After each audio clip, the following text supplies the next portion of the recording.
Now, Paul Hyland, President of the Irish Grassland Association, almost this time 12 months ago, you surely wouldn't have anticipated such an incredible year on so many fronts. We'll talk about grass in a few moments, but obviously COVID interrupted but didn't stop the IGA programme. No, Matt, I suppose, yeah, it interrupted us. It probably made us think a little bit differently on our strategy and how we were going to go and stay in touch with our members. Sure, Matt, it has changed. You know, so many things have been changed and affected, and we agreed that we would do our level best using technology, whatever means we could, to stay in touch with our members and try to stay relevant. And it worked extraordinarily well, in my opinion, with the dairy online tour, the beef online tour, and latterly the sheep tour this week. Yeah, well, the sheep tour, I might as well plug it now when I'm here. It's starting tomorrow evening for 3 nights, for 3 days on it's on all forms of social media. I never thought last September I'd be talking about social media as many times, or do as many Zoom calls, or have remote meetings and remote working. You know what I mean? Remote working for me was a remote control for working a drafter outside a milking parlour or something like that. That's about as far as I was from remote. But we did have to embrace it a bit. But luckily, there were people on the council who knew how to do it, had been working in the industry, knew exactly what we needed to do. So look, it was our first attempt. I think it went well enough. We would have been great people to have got it correct, to get it 100% correct on our first try. Hopefully we'll improve. Matt, I don't know how long this is going to last. None of us do. I would be suggesting or surmising that something similar will certainly have to happen for the first half of next year. We don't know. Yeah, and I would suggest, Paul, that some of the new technology that had to be brought in a hurry, such as the drone technology for aerial viewing, could be incorporated long-term into the dairy and beef and sheep tours. Well, you're dead right there, because something we had to be doing, we were relying, on a big group of people to turn up in a field on a day, or to turn up in a big room for a conference on a day. Well, one thing that the feedback we got was that the small little videos we were doing on the likes of Facebook or Twitter or Instagram, or even on our own website, www.irishgrassland.ie, any member or non-member can go in there and look at any of the footage we have. You can also apply to become a member there. But we found with the feedback we got that more of that is actually, people like that. People like to be able to, people get a lot of information from their phone in their pocket on a daily basis, on an hourly basis. You know what I mean? It's our main source of news at the moment. So, I mean, if we want to remain relevant, we certainly will have to take it much more seriously. And speaking of relevance, Paul, in some ways the IGA flies a little bit under the radar, but you can turn up with 500, 600, 700 people at the annual dairy conference in January, and you've got a long list of illustrious past presidents before yourself, the likes of Michael Drennan of Grange, Matt Dempsey, Dr. Henry Kennedy. It really is an extraordinary organisation devoted to grass. Yeah, it is, and I suppose, when you think back of how long we're in existence, we're in existence, we're heading for 80 years. I mean, it's around the corner. Another few years, we're 80 years old. Like those people, I suppose, grass was the thing back then. Then we the way farming goes in cycles. In all industry goes in cycles. But the one thing, those people, they were real pioneers. They were absolutely dedicated. It was clear. Look, it's clear forever that we can grow grass. We can grow grass very well here in Ireland. The Irish Grassland is not by any means saying that we should be doing grass and nothing else. All we're trying to say is that don't waste it. It's a resource. Let's manage it properly. Let's be environmentally friendly and sustainable with the way we manage it. Let's make the most of it. And what the grassland has always done, is just to be a conduit, to be a pipeline, just to bring the latest technology, the latest information, whatever the latest research, wherever it comes from in the world.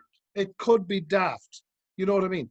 But we'll examine it, we will put it out to our members, let them examine it, and then let people decide whether they want to go forward with it or not. We don't like the grassland, as you know, Matt, you're very familiar with it. So I suppose I have to remember I'm talking to other people as well.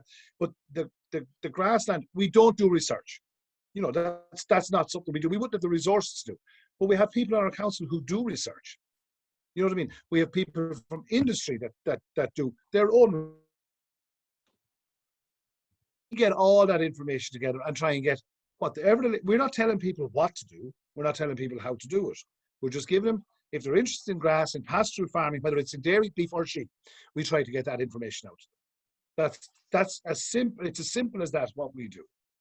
And speaking of research and taking it on board that the Grassland Association doesn't do research as such, but it was the primary sponsor for a 3-year program investigating the role or potential role of automated milking systems, robots as we would know them.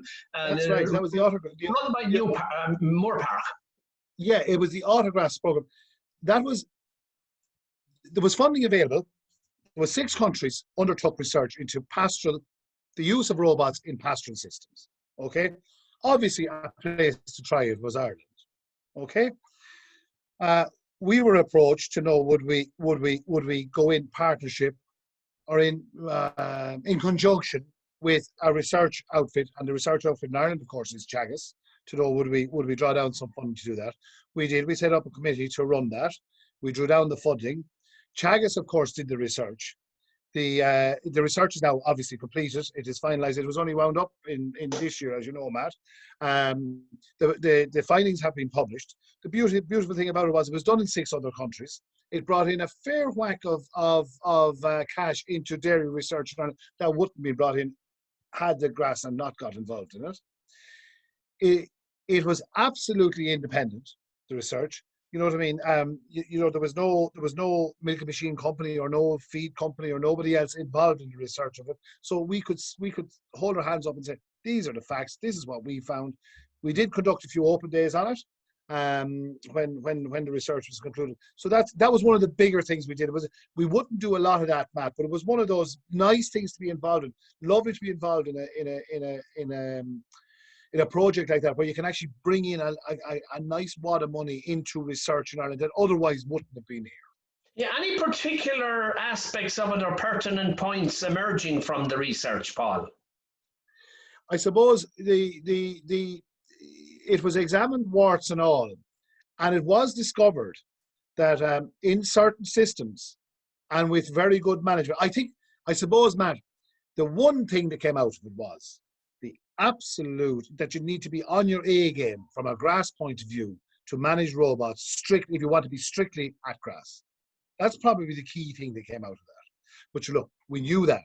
But I mean, it was reinforced. It has, and anybody that embraced it on farm, they will also tell you that if you want to be strictly on grass with robots, your grassland management has to be top notch.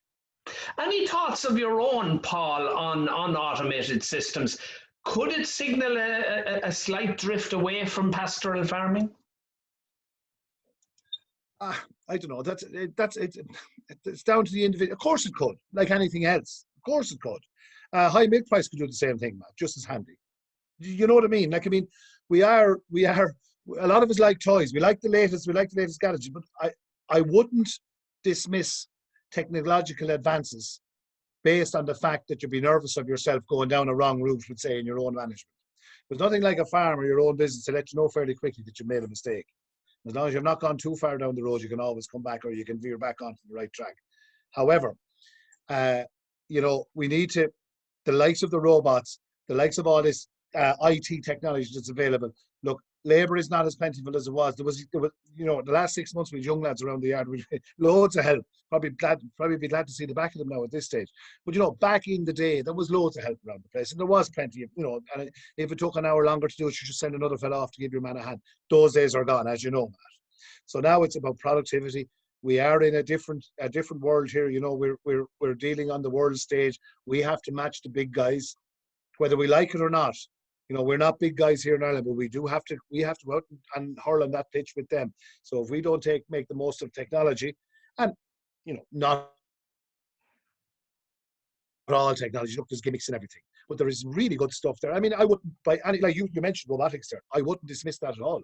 You know, there are farms and they're doing wonderful work with it, and there are farmers and has kept them in the game. It may have encouraged the next generation to come into the game. You know, so I you know, there's room for it all, but it's all about management. I don't believe, and the grassland don't believe, there's any one system beats the other system. All we'll ever say, Matt, is that grass is our resource. Make the most of it. If you were a grain farmer, and we you know, you're a member of the Irish Grain Farmers or Grain Growers Association, the very same thing would be said. Make the most of what you have. Listen, back to my favourite subject, yours too, probably, apart maybe from hurling or rugby or sport in general, grass. It's like COVID, it's been a roller coaster year. Back in June, we were wondering where the next blade would come out of. Now we're wondering what to do with all the blades that are out there. You know, yeah. It's just been an incredible year, hasn't it? You know what I mean? Like, it was a monsoon, and then it was like straight dry immediately. We thought we were yoked. We thought we were away from it. But I suppose, you know, 2018 is not too far from our memories, Matt. And I know the area of the country you're farming in as well. You'd be quite similar to this. We're in the same vein. And like, our terror was that this was going to last until September. Now, thankfully, it didn't. But talk about a recovery. I've never seen a recovery. I don't think you've ever seen a recovery like it. The recovery was phenomenal. And so, you know, it wasn't a drought as it turned out. It was a dry period. You know, a drought is when we're still yellow, I suppose, in August. But I suppose we have to be mindful that where other farmers in our area, you know, that you know, a wet and windy May fills the barn with corn and hay. It didn't happen this year. And you know, there are our arable colleagues didn't fare quite as well, and like, you know, it is going to be tough on them. And I suppose really it's up to us as livestock farmers. Like, we have to remember that they're an integral part of our system as well. You know what I mean? And I suppose the favourite question every dairy farmer asks is, you know, when lads are cutting the corn, was there much of a crop of straw off it? Which maybe, you know, a crop of barley might be the number one for the people that are growing that as well. And it's very important that we use as much of that as we can wherever we're fitting it into our system. And just remember that they are our colleagues, our neighbours, and we need them. Listen, within a short period, Paul, you'll be handing over to Stan Lawler as the next president of the IGA. Looking into a crystal ball, you'd still hope that some of the big IGA gigs will happen next year, starting obviously with the AGM, but then the big dairy conference, the set piece in January, may not happen the way historically it happened. No, and there's another thing too, Matt. It doesn't have to happen in January. You know, it's a movable feast. We traditionally had it in January, and the reason we had it in January, most lads are drying up. It's the kind of the last gig before we settle down to calving cows, the last night out. It's a very social occasion. You know what I mean? We now have a pre-conference night that you're aware of, you know, and it's a great get together. Great, you know, there's probably as much information passed the night before as there is during the conference. But I suppose you won't quote me on that, Matt, will you? But the you know, there will have to be changes. You know that, Matt. I can't see, we're not going to have 700 people in a room anywhere in this country next January. You know, so look, our set pieces are, Matt, just to make people aware, we would start our year with our dairy conference. You know, that would be usually, it has been held the last few years in Charlotte and Cork. International speakers, sometimes we don't even need to go international. We have enough speakers, enough information here in Ireland. We will cover various topics from financial to practical, and send people home with a good message of what they needed to do for the rest of the year, or what they needed to be mindful of. We would move on then. I suppose our next big event after that would be, we would have our beef summer tour, we would have our sheep summer tour, we would have our dairy summer tour, which they're all generally held midsummer. We had a student conference then, which is quite a big gathering. It was actually held in Kilkenny. You was on your own farm the last time we held it, 2019. Am I correct? Yeah, 2019. Yeah. Held on your own farm there. Huge success. You're well aware of it yourself. A lot of students, you know, they attend the student conference. They disappear off into their careers, develop their careers. But the beautiful thing about it is, a lot of them seem to come back to us again. You know, and it's great, and it's great to immerse them. And you know, we're very lucky that we have some really good sponsors behind it. We have people who believe in what we're doing. and they seem to stick with us year on year. And we have our little ups and downs no more than anyone else. But I mean, once we're putting out the information and not being influenced by anybody else, they're quite happy to stick with us.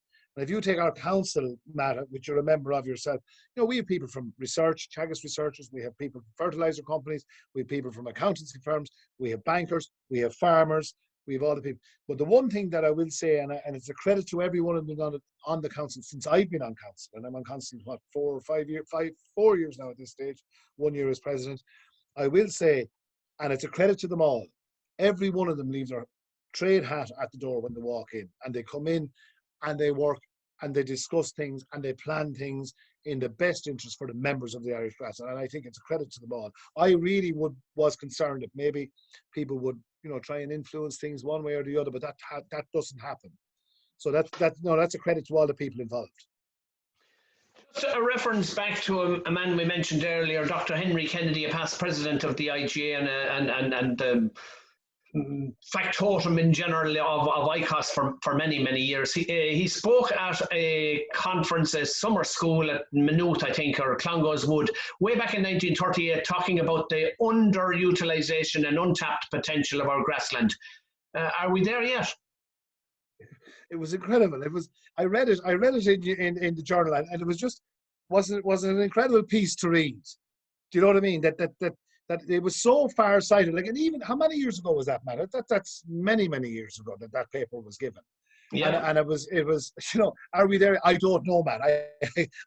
I don't know where we are in relation to his paper, but I mean, it was just, it was an incredible bit of foresight he had. It was a great question he asked. You know what I mean? About, are we using it properly? Are we, you know what I mean? And it was the same questions we're asking today. The same, but things have moved on an awful lot since too. Like, I mean, you know, we are in the realms of, you know, we have more tools at our disposal now than we're at the disposal back in those times.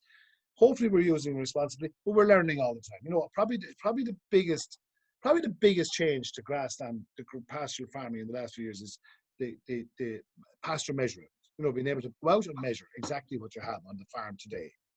And really, all you need to know is what you had last week, what you have today, and the bit in the middle is what grew or didn't grow. Do you know what I mean? You know how many cows you have. Should they're eating the same amount every day or close enough.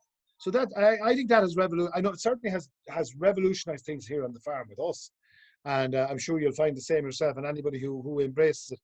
And like, I'm not saying that everyone has to be putting it all into a computer package every day.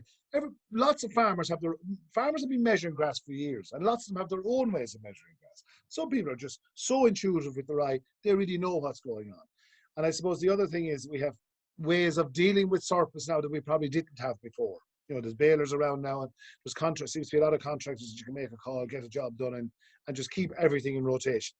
So that's where we are today, I suppose, Matt. Paul Hyland, outgoing president of the Irish Grassland Association. Congratulations on a very successful, if extraordinarily hectic, presidency.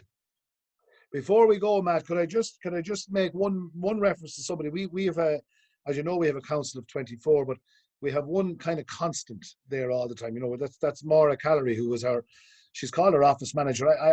She's a lot more than her office manager. So I just, like, you know, that's the constant that's fierce important too, because we'll all come and we'll all go.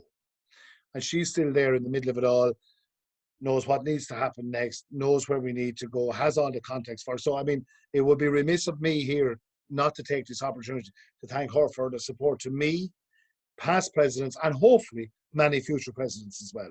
I'd also like to thank all the council for being so cooperative. It's been an unbelievably difficult year.